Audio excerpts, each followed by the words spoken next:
Hello, listeners from close and far. My name is Scotty, one of your hosts of the Diving Deep podcast. And I'm John. John, how are you doing today? I'm doing fantastic. How are you doing today, Scotty? It's been a rough week, but I'm glad to be here today so we can talk about Soul, Pixar's latest film. John, what did you think of Soul? Alright, let me tell you. I thought it was just a great film in general. I didn't expect it to be as long as it was, but just the animation was just beautiful to me. I thought, it was just beautiful. Did you watch it for the first time today? No, this was my second time watching yes, it. Today was my second time as well. I love this movie. This is one of Pixar's best, I believe. They've made so many amazing movies, but something about this was just next level, on that same level as movies like Up, Monsters, Inc., some of the Toy Stories. It was beautiful. Yeah, the jazz part, amazing. Just the music of it, I thought was just awesome. And the opening of the children band playing. Yeah, the music was amazing from two different perspectives. One from the actual the score of the movie, everything playing in the background, and then from the stuff, or from the times the music is focused on, the performances and the middle school band, and all of it was so beautiful. Man. And that, what was it? 22, is that the... Yes. The soul's name? Yeah, alright. Oh, my God. I liked her character, but at the same time, she annoyed me. I think that was definitely the point. Yeah. To try and get people to, not be on her side. But at the same time, Joe did tell a unborn baby that she's pointless, so... Yeah. Not nice, Joe. Not a good thing on Joe. Who was Joe played by? Jamie Foxx. It was. Yeah. I thought I recognized the voice. He was incredible. Just awesome. Good job, Jamie. I barely even know what to talk about for this movie, just because I don't know what... Just like last week with Mandalorian Season 2, I can only say a limited amount of things, because all of it just results in this is amazing. Yeah. The animation style, I think, is definitely something we need to talk on, as I think this is probably Pixar's most beautifully animated film. Mm-hmm. Just how realistic everything in New York City looked, and then the aesthetically pleasing Great Before. All of the animation nailed it out of the park, especially with the 2D stuff, the Jerry's and Terry, and how they were 2D, but how they looked just perfect. It was magnificent. And how they, when Terry went over to go find Joe and stuff like that, just how he blended into everything. I thought that was very artistically pleasing. He became the pedestrian sign at one time. Yeah. And the chip. Beautiful. This movie is... I don't even know what to say. I literally can't say anything. Say it's a bad movie. No, I physically cannot do that. This is quite literally the opposite of a bad movie. Mm-hmm. Oh, I did want to talk about how beautiful the message of the movie is. And I've seen so many people online say that this movie completely changed their perspective on life. It's some of the dialogue, if I died today, my life would amount to nothing. Mm. It's some heavy-hitting stuff. Yeah, that is pretty heavy. The writing on this movie was brilliant. I'm going to look up who wrote it. I don't know who... Because they really know what they're doing. It was Pete Docter, Kemp Powers, and Mike Jones. Pete Docter is one of Pixar's legends. He directed this movie as well. He did Inside Out, Soul, Monsters Inc., WALL-E. Pretty much all the classics. Yeah, he's worked on a lot of Pixar's best stuff. Dare I say, he is Pixar. From a perspective, yes. He is Pixar. Did this movie change your life, Scotty? Did you get, new outlook? I think I kind of did. This movie came during Christmas, and that's when the seasonal depression, if you will, started to set in. School was at that point where, the first couple months everything was going great, but then as we kept going on, I was just ugh. But then this movie came out, and at least for a little while, had me thinking a little differently. Even though, school this year sucks, everybody knows that, and this came out right in the middle of our break, and it just kind of inspired me a little bit to look at the positives in the negatives. Soul. I think the shining character was Moonwind. Oh, yes. What a great character Moonwind is. Just Signed. Graham Norton's comedic performance kind of carried part of the movie. That was Graham Norton? Yeah, that was Graham Norton. He was pretty good, dare I say. I did not know that. Mm-hmm. He was sign flipper by day, and by night he was the captain of the ship. Yeah, catching lost souls. Mm-hmm. Which, by the way, are going to give me nightmares. The lost souls? Those things. Yeah. Mm-hmm. I think they were a little scary at the first part, like the first time we saw them. Then as we watched 22 become one, and it almost helped to humanize them. And it was like Joe went into them, and it was just 22's demons staring her down and stuff. Yeah. And also, this is a Pixar movie, but this movie is not for kids. Yeah. Like you can turn it on, and a kid can watch it and enjoy it, but they're not going to take away from it the same thing that a teenager or an adult will. Yeah, I agree with that. Mm-hmm. It's like, it definitely has a way deeper message beneath the animation. Yeah. This movie, the message of it is not for like children 10 and below. I think we are the target audience for this movie. Teenagers who believe that life is meaningless. Yeah, I agree with that message. Mm-hmm. Good message. Very good message. And they think they did a beautiful job of conveying the message as well. Soul is a masterpiece. Now, I run a review channel, so I can't call anything a masterpiece without getting criticized. But I would say this is up there, all right? All right. That's all I need to hear. Hopefully no one comments underneath, saying something like, I don't like your opinion, John. No, but it's your opinion, John. Well, I'm a world-renowned critic of course, all yes. movies. So, yeah. The greatest Instagram reviewer to ever grace the earth. God, I don't know. How was your week, John?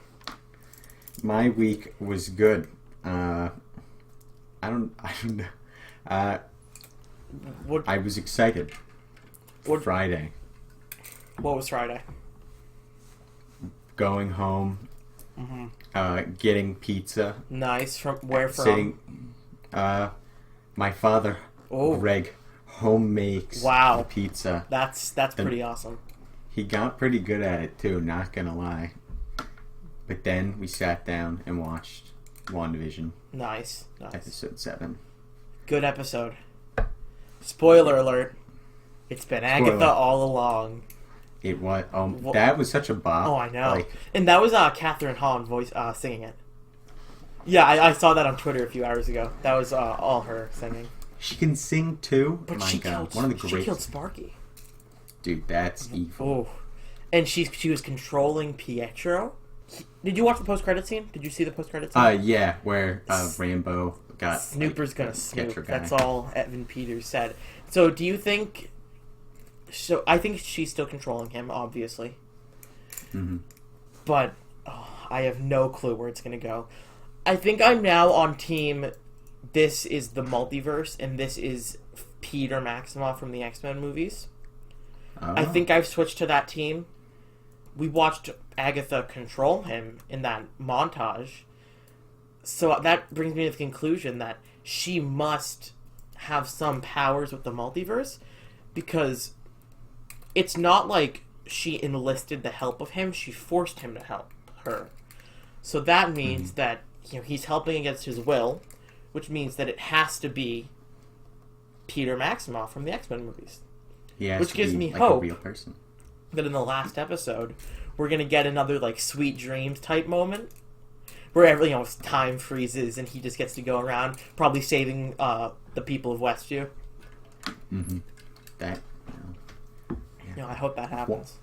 One thing I have is it's very interesting. Okay, so the twins, We don't know where they are. I do not think they're dead yet, but I think they, like House of M style, will die, possibly. Or maybe, who knows, get hurt, think dead. I don't know. I think they're going to be able to make it out of this. I brought that up in our WandaVision episode, but I genuinely believe that they will survive.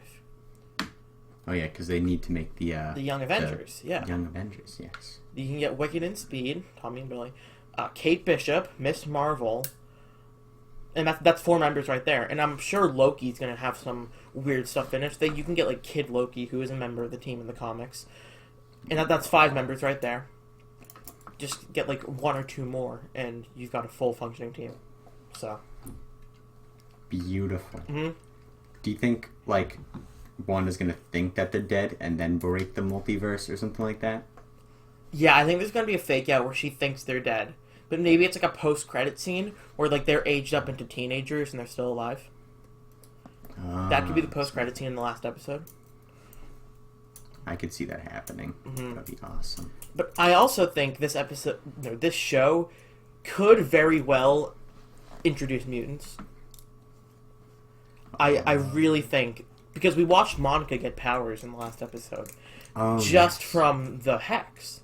So what if like the Hex expands like all the way through space, and like the people who get affected by it the same way Monica did become the first mutants? Mm-hmm. Is Monica a mutant in the comics? No, at all. That's the disregarding factor, because some of the mutants are older. So like Professor X and Magneto. Magneto was a victim of World War II. Wolverine's been around since the Civil War, so there definitely are some factors that could go against that.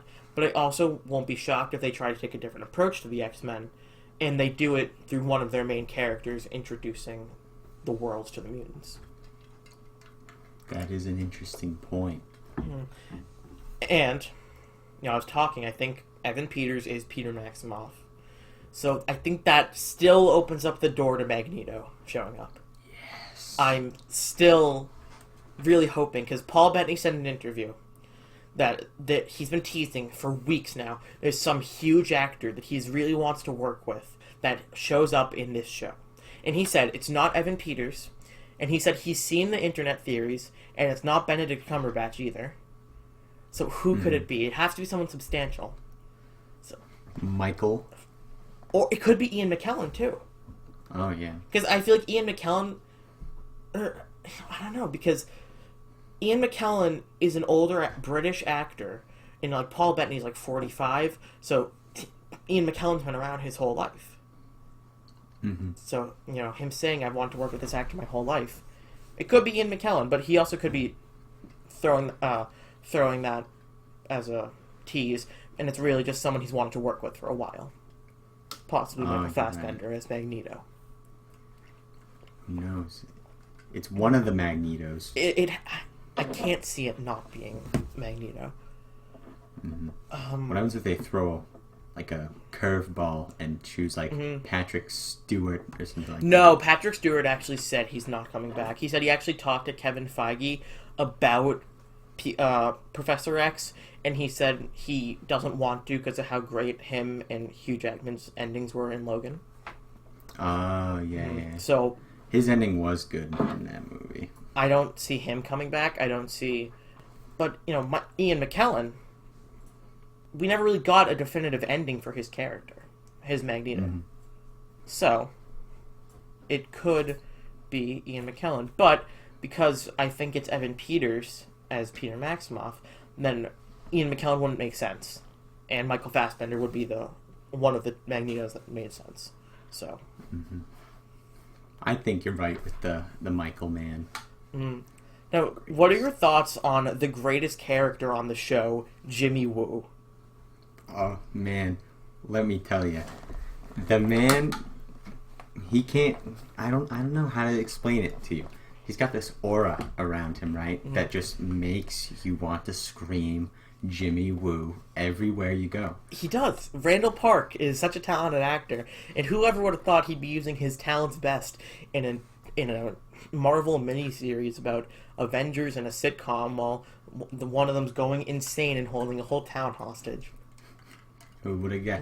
Apparently, like, he might actually get Yes, his own TV show. I was just gonna say that. One guy on Twitter, he's like a TV writer. He said that he's been in contact with Marvel, and he's writing a pitch for like a Jimmy Woo X-Files show. Oh my god, that would be so good. Because in the comics, Jimmy Woo does lead a team called the Agents of Atlas. Like he's a relatively big character in the comics. He's done some stuff.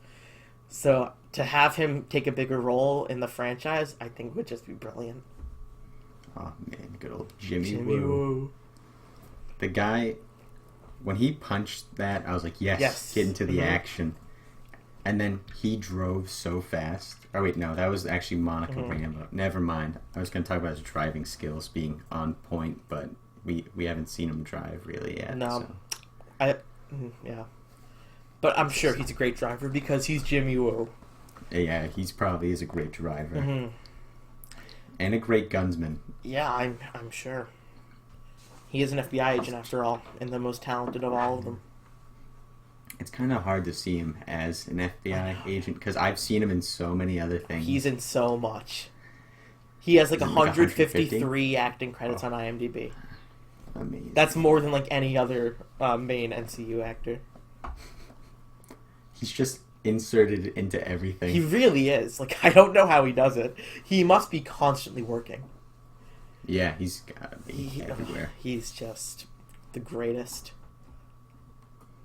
I watch most of my movies primarily for him. Yeah, well, of course. He's been in so many. You gotta...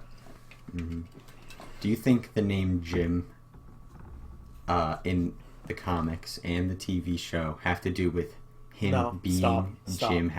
No, I'm not going there. I hate that joke so much because The Office fan base is terrible. I hate the fan base of The Office. I'm just speaking my mind here. The fan base of The Office is so incredibly toxic sometimes, and just now whenever they see Randall Park, they have to say, "Oh, it's John Krasinski." Yep. Like I literally saw a tweet. It's like, "Oh my god, guys. What if John Krasinski gets cast as Mr. Fantastic and he meets Jimmy Woo, and then Jimmy Woo introduces himself, James Woo, FBI, and John Krasinski goes, 'Can I call you Jim?'" I wanted to pull my hair out when I saw that. Well, I'm glad I could get your intake on the TikTok trend. You kind of went off on those The Office fans. I know. They deserve it. What do you think about the Rick and Morty fan base? They're arguably worse. What about Friends? You like the Friends fan base? Oh, the Friend fan base isn't that bad, but they're kind of like The Office. Really think they have a superiority complex, but I think it's lesser. But it's because it's also just a lot of white girls. So yeah. I think Parks and Rec fan base has the best fan base. Well, yeah, because Parks and Rec is the greatest comedy show. Yeah. There's no superiority complex here, folks. There's only... Little Sebastian and Ron Swanson. Yeah. That's all it is in the Parks and Rec fan base. Because, once again, it is the greatest comedy show of all time. What did you think of the special they did in April of last year? Oh my god, that was 10 months ago. Oh. Did you see that? I watched it. It's hard to remember exactly what was happening. Oh, I loved it so much. It was like a Zoom call between all of them. Yeah, I love that. Because it was like just like a cast. Yeah, but it was like an actual episode too. It's not like like Friends is doing like that cast reunion on HBO Max or whatever. No, this was an actual episode of Parks and Rec, but filmed on a Zoom call. So, John, Soul. I'm just gonna look up Soul, and the first thing that comes up, we're just gonna talk about it. Soul 2020. Nope, not Spole. Soul. Google reviews says the movie is touching, inspiring, a must-watch, heartwarming, thought-provoking, feel-good, uplifting, emotional, unique, with inspirational characters. I'd have to agree. I'd have to agree as well. Now, I saw like 17 movies in 2020, like 2020 movies, and I think this was easily the best. And yeah. Second place, I think, would have to be The Trial of the Chicago 7, which is a Netflix movie about the Chicago. It's a true story. The Chicago 7, who were protesting in Chicago and got arrested. Great movie. It's actually free on YouTube right now because Netflix is pushing. Or the verdict came out 51 years ago this weekend, so Netflix is also pushing to get it Best Picture. So they made it free on YouTube this weekend for anyone to watch. I've never seen that, but I will give it a watch. Yes, check it out, please. It's a beautiful movie. Sounds beautiful. It really is, I just thought of a weird question. Yes. But ask away. Does Agnes have a husband, or does she not anymore? Is it like... I think Ralph is real. And I think Ralph is Nightmare. That's where I'm at right now. So, Wanda is being controlled by Agatha. And I think Agatha is being controlled by Ralph, who is actually Nightmare, who is going to be the villain in Doctor Strange 2. I think that's... So is Mephisto just, gone at this point? Yeah, I think we need to give up on Mephisto. Because I looked into it, and, he's literally the devil. And something with the CCP, like China, they don't like imagery surrounding the devil for some reason. We need to add the devil in. And here's 3 reasons why. Number 1. It's the devil. It's the ultimate bad guy. I mean... You're right. No one can disagree. It's not like Thanos where, you can kind of see where he is. No, it's the devil. Alright? Think about it that way. I am thinking about it that way. And that's the only reason. John, what have you been twirling around in your hand for the past 20 minutes? It is a practice butterfly knife. I found it the other day behind my my bed, and I've just been, Really? That is a really great story. I know. Really good. John's butterfly knife. Is it going to be used in your plan for world domination? It's going to be the start. This is how I intimidate people, but with a real one. Got it, yeah. Except on camera, we can't use that. No. Yeah, copy strike. We got the fake. So we got the fake one. So. Fake one, see? Mm-hmm. No sharp. Look at that. Who would have thought? Oh. John, can you believe it's already February 20th on the day we're recording this? No, it felt like a year hasn't even passed. I remember I was talking to one of my friends. I was like, yeah, last summer. And he was like, John, last summer we didn't do anything. And I was like, yeah. Oh, it was 2019 that we did that. No time is irrelevant, yet somehow we are 350 days or 340 days away from celebrating the 1-year anniversary that the world came to a stop. The COVID, COVID, I don't know. We have to come up with a catchy nickname for it. It's just, it's crazy.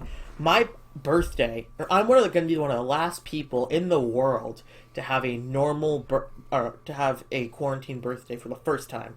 We're coming up on people that are going to have theirs for the second time. My birthday is March 10th, so I got one of the last days of peace in the real world. But that's 18 days away once again. And here we are, Mm-hmm. Yeah, society, man, it's really taking a beat. Mm-hmm. We live in a society where honor is a distant memory. Isn't that right, Batman? That is right. Mm-hmm. Justice League trailer came out, people. And what a good trailer it was. God. I'm so excited for this movie. How'd you feel about Darkseid? He looks pretty good. I like him. Do you like how he looks and stuff? Yeah, I don't understand why people are taking an issue with it. I don't know how to feel about it. It's not necessarily I don't like it, it's different, I feel like. I mean, he looks like he does in the comics, I think. I don't know. I saw a weird crystal thing on him. Yeah, he looks more comic accurate than Thanos did. That's very true. And if people are gonna... Yeah. Just, oh my god, he's beautiful. I think he looks really good. obviously his colors are a little bit toned down than they normally would be, but like the actual design of him is spot on. Mm-hmm. So. Also, that wolf, what's his name? Wolf something? Steppenwolf? Yeah, that guy. How does he get his helmet on? Because I didn't know that he had the horns, right? And we see a scene with him without the helmet on, and my first reaction was, how does he get the helmet on? Because magic. It has to be magic. Magic. It's got big horns. People. Anyways, everyone, make sure you watch Zack Snyder's Justice League on HBO Max or any other digital streaming service if you're overseas on March 17th. We're sponsored, by the way. No, we're definitely not. Warner Brothers. No, Warner Brothers hates independent things like us. I don't know. March is going to be like the greatest month ever. I tell you this. Well, I mean, it's my birthday, first things first. Yeah. But we get the series finale for WandaVision on March 5th. And also on March 5th, we get the new Disney princess movie, Raya and the Last Dragon.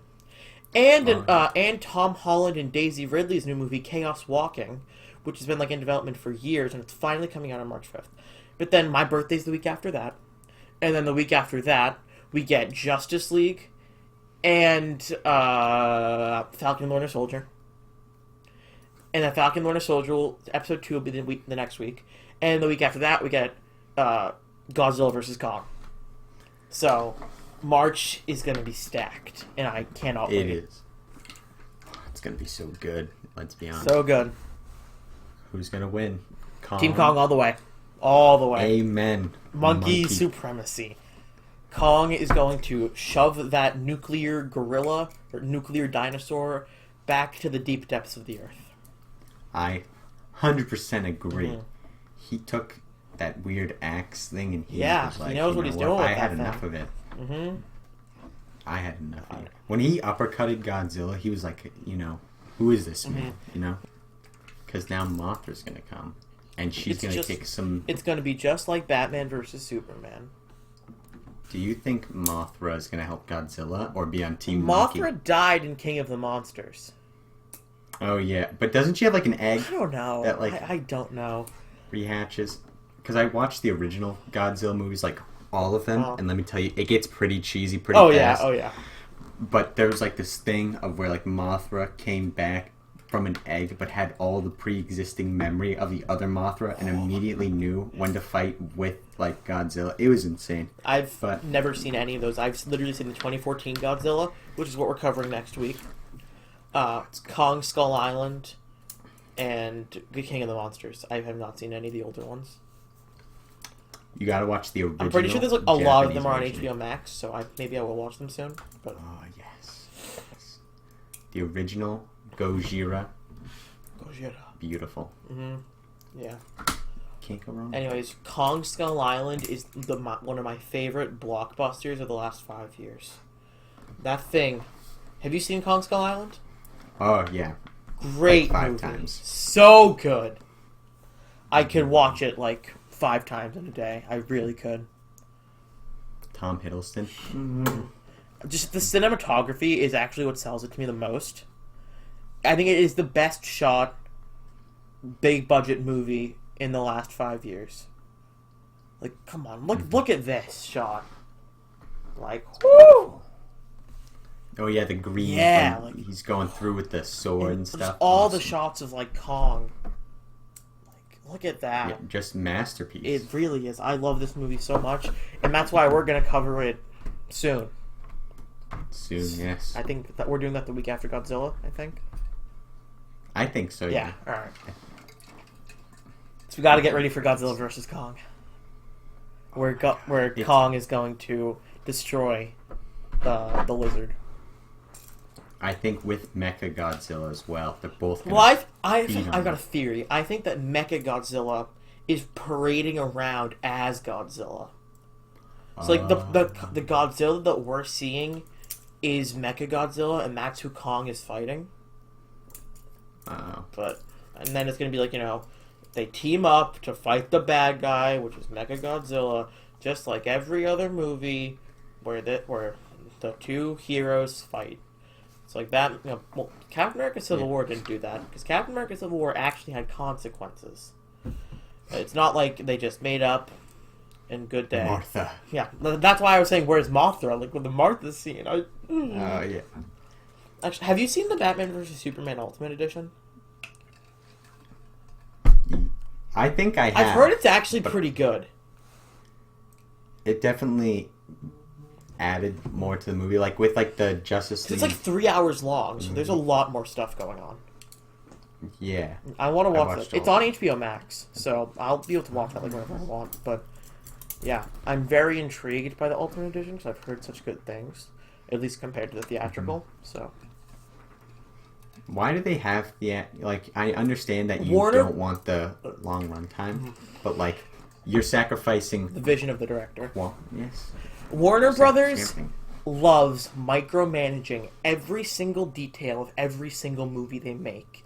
It's so weird. Almost every director who's worked with DC in the past 10 years has talked about how they were like ready to force them to cut out like these scenes which the directors thought were pivotal to their vision. Some stuck their ground, but sometimes they lost. Like Wonder Woman, the first Wonder Woman I really love. Except the third act, it completely falls apart because they tried to go too big.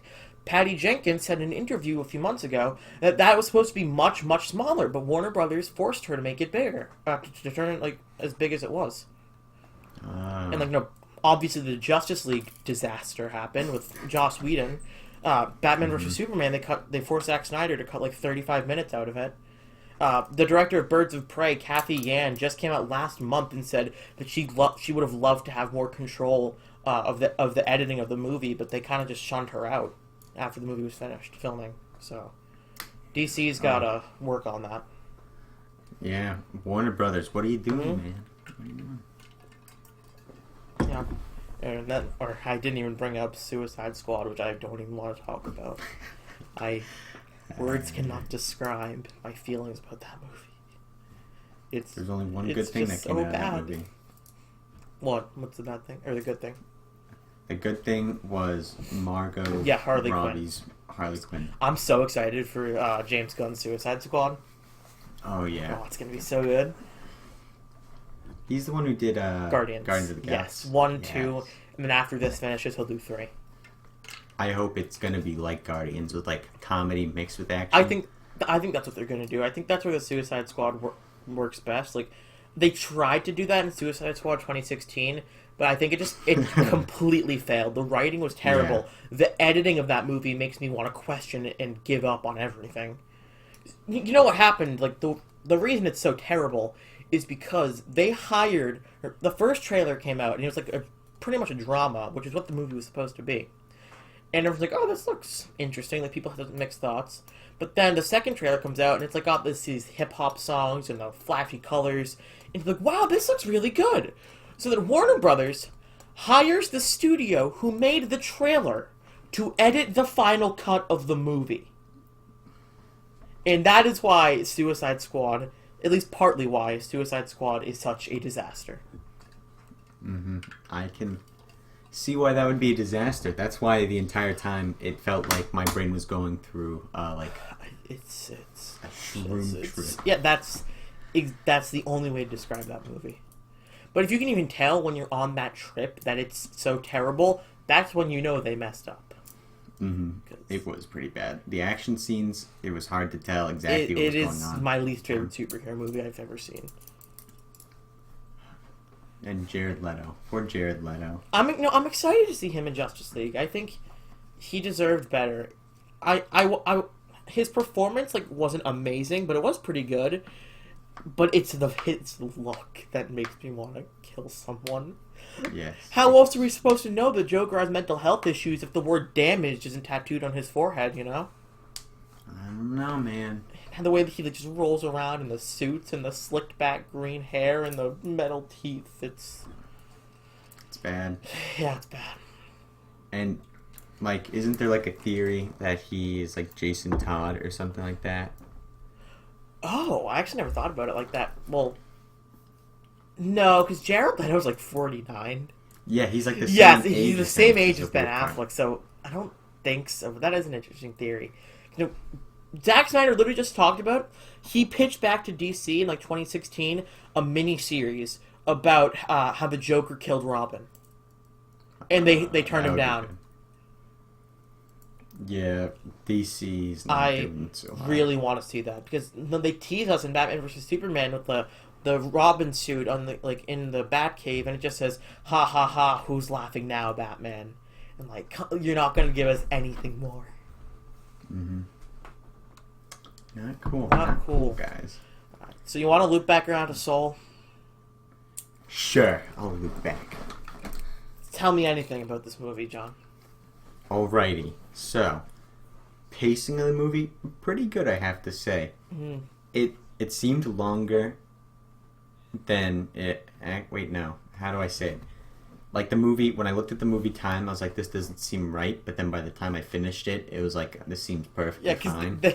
There's 20 minutes of credits. Yeah. There's literally 20 minutes left when the movie ends.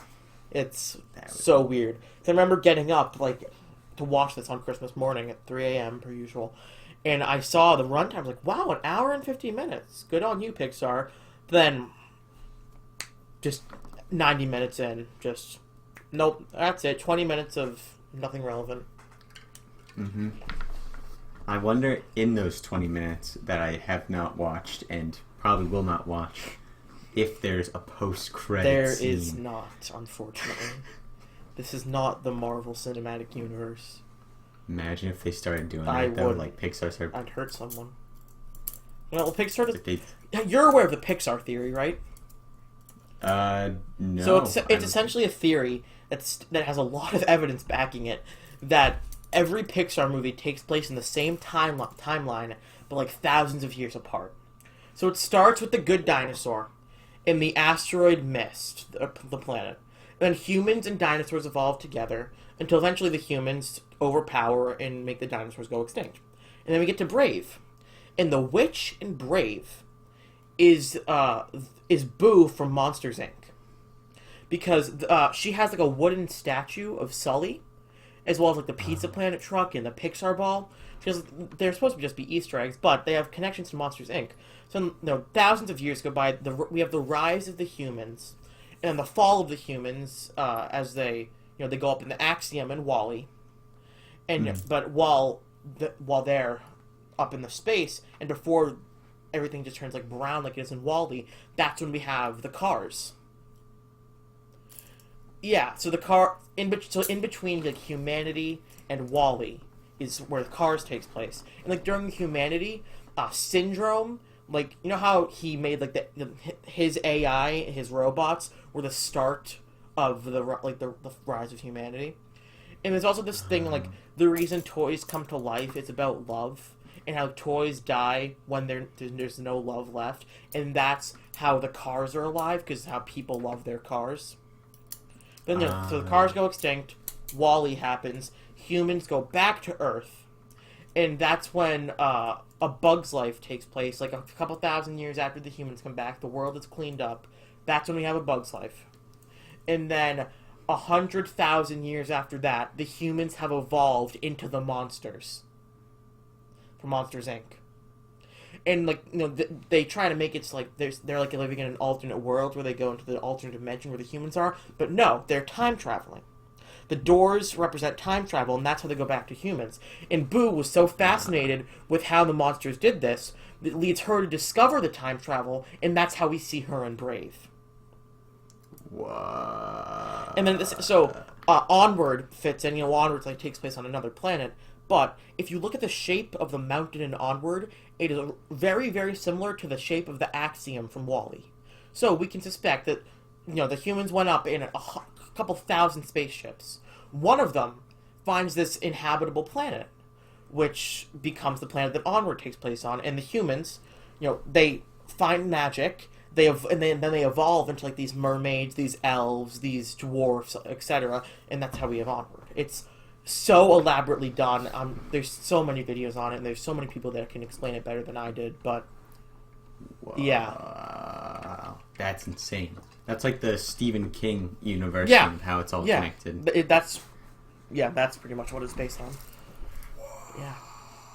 So anyways, I got my mind blown. Soul is a tremendous movie that we can't really think a lot to talk about. What did you think of the best character, Dez? The barber? Oh, yes. Now, Dez. What a great guy. I mean, if he was my barber, let's just say I'd be getting a haircut every day. Mm-hmm. I think that the barbershop scene might be my favorite in the movie. It's definitely between the barbershop scene and the scene between Joe and Dorothea Williams after the show is over and she tells him the story about like the fish. I think those are my two favorite scenes, but the barbershop scene is so good because, Dez, you find out that he wanted to be a veterinarian, but there's so many other things going on in his life that led to him finding barbershop and having this store now, and yeah, it's great scene. I don't know. I think, yeah, definitely the barbershop scene was amazing. And then I also... Wait, I don't know. I thought I had another scene in mind, but mostly just the barbershop scene for me. I feel like it had a nice message of, like, you can find happiness in anything or something like that. Let's see. I'm just scrolling through. Yeah, and in that barbershop scene is when we get the quote, "Is all this living really worth dying for?" And that, the first time I heard that, I stepped back. I leaned back in my chair. It's like, whoa, that's some powerful stuff right there. I'm 14, and this is deep. And then we also have the line I think I talked about it earlier. It's like "I'm just afraid if I died today, my life would have amounted to nothing." It's that hit. That hit too. And then especially this is I meant to talk about this right when we started, but I completely forgot. In the last scene, when Joe is talking to Jerry, and Jerry says, "We're in the business of inspiration, Joe, but it's not often we find ourselves inspired." That's deep. I got chills just saying that. This movie is so good in every single way, and it actually makes me glad that Pixar is leaving sequels behind. So they said Toy Story 4 will be their last ever sequel, which makes me happy, because even though some of their sequels have been really good, Pixar definitely strives when they're making original content. So if they continue making movies in the vein of Soul, even if they're half as good as Soul, then they're still going to be tremendous. Pixar is the best animation studio on the planet, in my opinion. And this just further solidifies that. Yeah, I think they're great. I remember seeing this video on YouTube about these people who copycat Pixar on almost every movie. Yes, I've seen those. Yes. And it's nightmare fuel. I have seen that. Yeah, all right. That well, hurts. I think that might be it for today. It might be. Well, I have been Scotty, one of your hosts. And I have been John, another one. You can find us on Instagram and Twitter at divingdeep_pod. I believe that's what we are on both. Yes, it is. And on Twitter, you can follow me at Scotty0365. You can follow John at JohnBird351655518. I hope you all have a tremendous day. Come back next week to hear us talk about Godzilla 2014. Signing off, Scotty and Jon. Goodbye.